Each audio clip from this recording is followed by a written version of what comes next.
Welcome to Bắc Giang, where summer is filled with the sweet scent of lychee.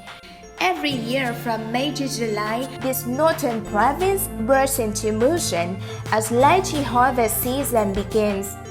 The harvest moves quickly and mostly takes place at midnight, with families working together under the glow of headlamps.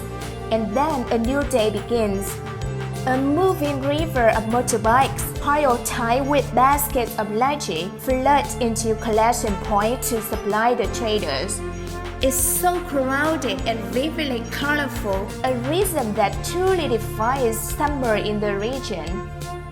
Bắc Giang, Vietnam's lychee capital, is home to over 29,000 hectares of orchards in 2025, primarily concentrated in Lục Ngạn district. The province is expected to produce more than 160,000 tons of fresh lychee this year, supplying both domestic market and international export. If you've never tasted a lychee straight from the tree, you are truly missing out.